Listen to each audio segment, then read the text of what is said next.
Welcome, everybody. I'd like to call the meeting to order for Hyde Park Town Hall meeting, Monday, November 3rd, 2025. Please all rise for the Pledge of Allegiance. I pledge allegiance to the flag of the United States of America and to the republic for which it stands, one nation, under God, indivisible, with liberty and justice for all.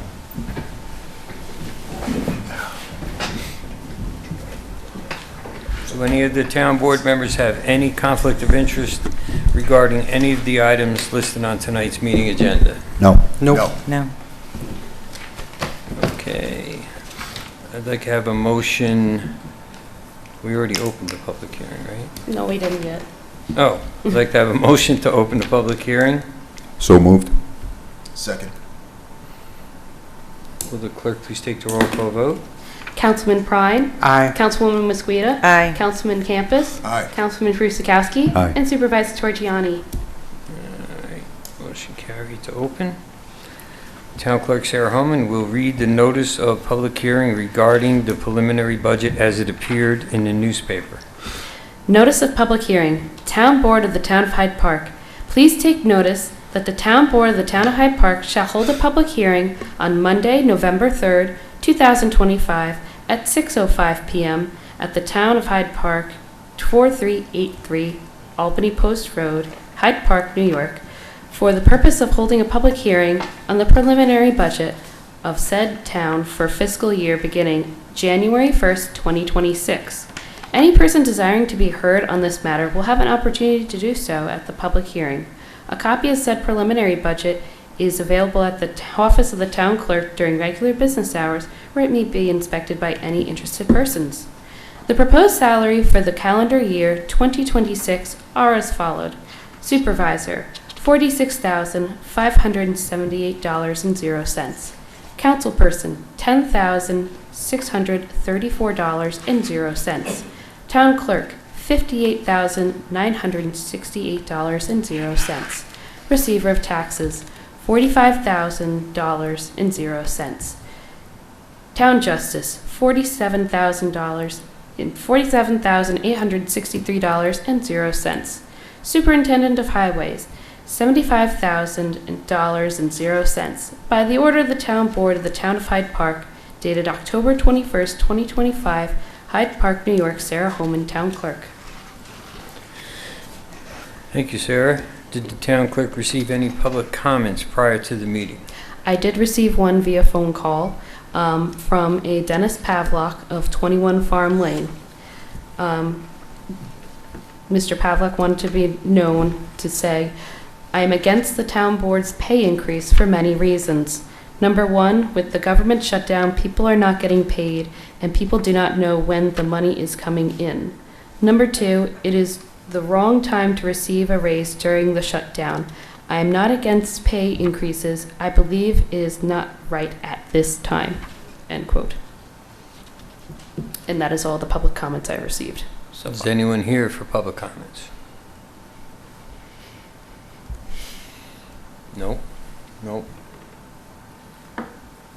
Okay. May I have a motion? No.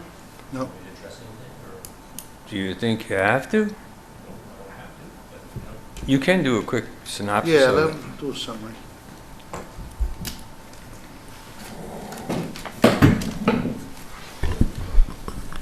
Good evening. Regarding the public comment from the Mr. from Farm Lanes, we had a lot of negotiated bargaining units contracts that were executed during this year going into 2026, and I know a lot of people always love to use the word equity and things like that, so it's only equitable that a lot of people were also adjusted for their salaries to reflect the agreements that were executed by the town with the police department and highway. We are in the midst of CSEA negotiations that hopefully will be concluded, but we also had to factor that in. So I understand that he's not happy with the federal shutdown, but that really has no impact on our small municipality here, who we kind of have our own autonomy when it comes to how we compensate our hardworking employees. I think that the testament to the budget and all of the great work that this town board has been doing, the fact that there's no other complaints or public input regarding the 2026 budget. It's a very amazing, tight budget that respects the taxpayers, especially in light of the salary increases that are negotiated by union standards, and also regarding our health insurance going up almost 17%, and retirement reflected by that, $300,000 alone just for the police department.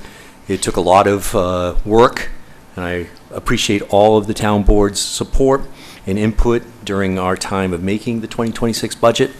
I stand very proud of my coworker colleague, Danielle, who was just amazing in helping to find creative solutions that we brainstormed about and worked with the town board and town supervisor. So I think that going into tomorrow, if there's no anybody making any complaints or saying anything that's negative about our 2026 budget, is again a testament of all the hard work that you guys do and how good our town hall and our business is going. So I appreciate our time, and I wanted to just put that out there regarding that one solo public opinion. Jim, I have one quick question. If you know that 16% increase in medical insurance, do you know about what that equates to dollars? Oh, it's quite impressive, the benefits obligations that the town holds. We spend almost 80% of our budget is regarding personnel, both salaries and the benefits.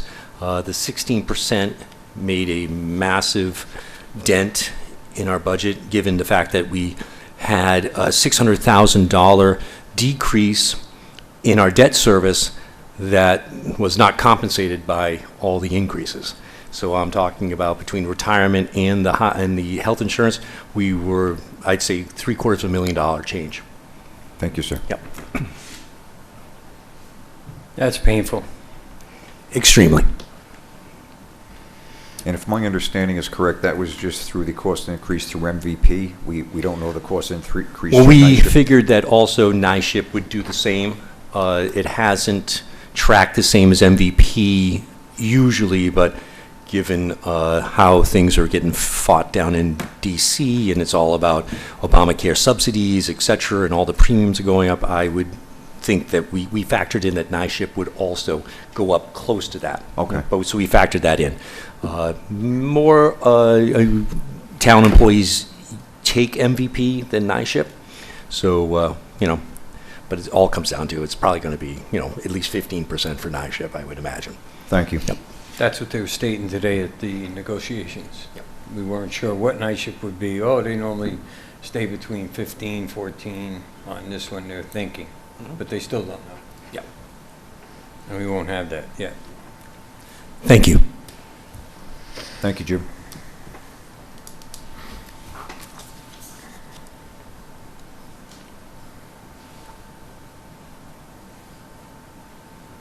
Okay, so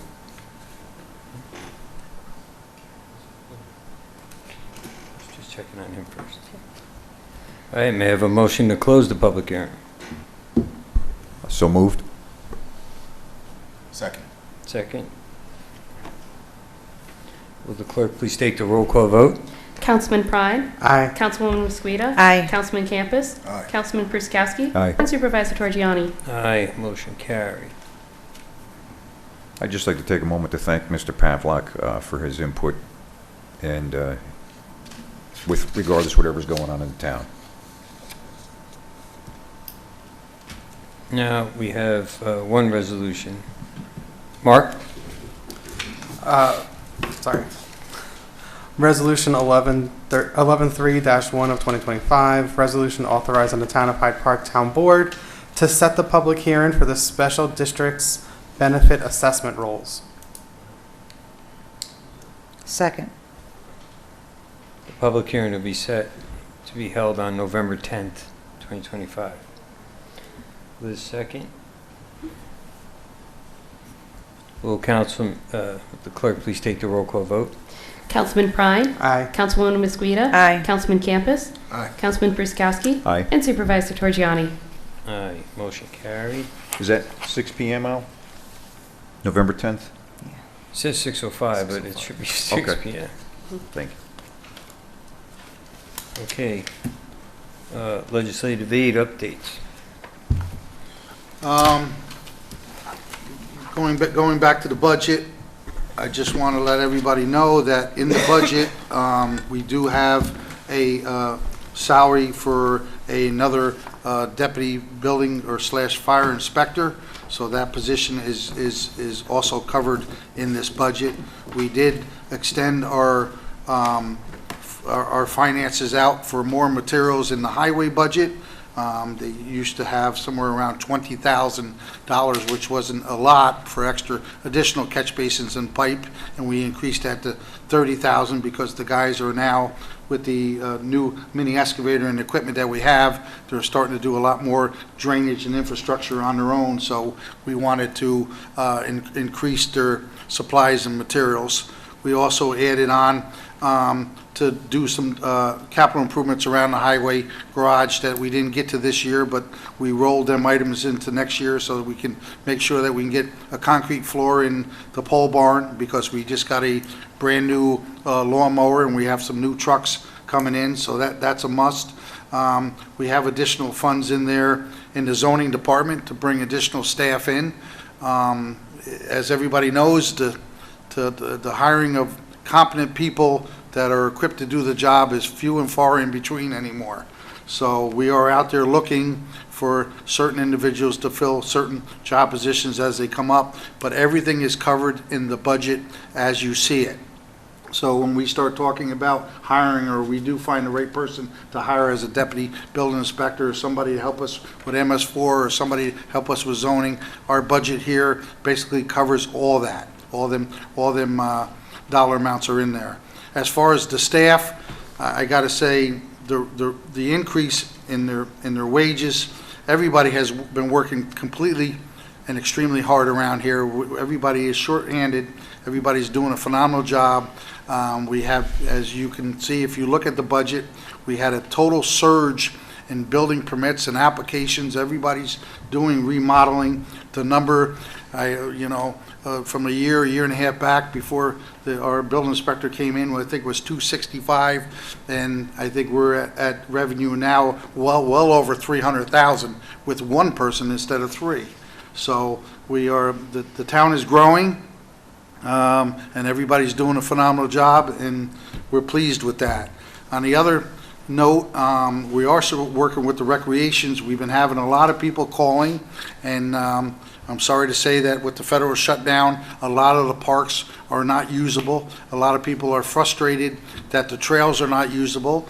Mr. Torgiani and the town board sent the signal out when we seen this coming over a month ago to, hey, let's take the maintenance guys from recreation, let's go out and clean all the trails. So we've been having the guys actively going out there, cleaning the dead trees off the trails so our local citizens can use these trails in the interim while the federal government's in the shutdown. And we had easily 10 people call up Cecilia Coppola and compliment the gang on what they did, and the town board and Mr. Torgiani for his efforts to keep our trails open and active. Also, with the food situation going on, Mr. Torgiani's been actively talking to Sue Serino, and of course they are implementing over $1.5 million. The food banks and the food pantries are full and active, and we're going to do anything that we can possibly do here in the town to make sure that everybody is taken care of. And if anybody has anything needs food or needs assistance, please reach out to us and we'll point you in the right direction or help you as best we can. But this town board and Mr. Torgiani is doing a phenomenal job keeping everything going while there are a lot of other shutdowns, and we thank you for that. And if anybody would like to volunteer for the food pantry, the most thing we're going to be needing is going to be help for distribution for people that are in need. Okay. Any new and old business? Just to add to that, I'd like to thank Walter Ring at the Hyde Park Food Pantry for keeping up with things and stocking us, and all the residents in Hyde Park who have donated to the Hyde Park Food Pantry. Thank you. Thank you. Mark, anything? Not at this time, no. Diane, Greg? No, sir. Anything from your work? We've been working with Hyde Park PD for a while on speeding on East Dorsey Lane. And I've spoken with a number of neighbors on East Dorsey Lane and have received communications from them. And I thank you for responding to my visits and my phone calls, working back and forth with you. We also had police stop by one of the houses and tried to put a car in the driveway, but it was a little bit too big for their property. So we're going to work on some other things that will be temporary in that area, neck of the woods. You won't know exactly where it's going to be until the red lights pop up behind you, so slow down. Okay. We are still working on the Cardinal Road scenario up there in Ward 4. Don and I have been talking about it. We've also have sat for the past few months talking to the attorney about some items that we'll be able to do and laws that we'll be able to write that may help us in backing that scenario down. So that's not been a drop football. That's been going on now for over a year, and I think we've come to a conclusion. It'll be coming out very soon, probably in December. Okay. If no, If someone else hasn't spoken, a couple things, actually. You got to speak up, Greg, and get near the microphone. Couple things. The noise complaint, we're working on it for Cardinal, even regardless of if it's on Cardinal Road, but just in the town of Hyde Park. We're working on noise complaint legislative for the town. That's, again, as I said last month, it should take a couple of months to work through. We're going to be working through it as a whole, on that, and I think you'll be satisfied with what's going on. Thank you. very well. All right. If nobody else has anything, I'd like to have a motion. What? Motion to adjourn? Oh, you're pointing to adjourn? Okay. May I have a motion to adjourn? So moved. Second? Second. All in favor? Aye. Aye. All right, meeting adjourned. Thank you very much.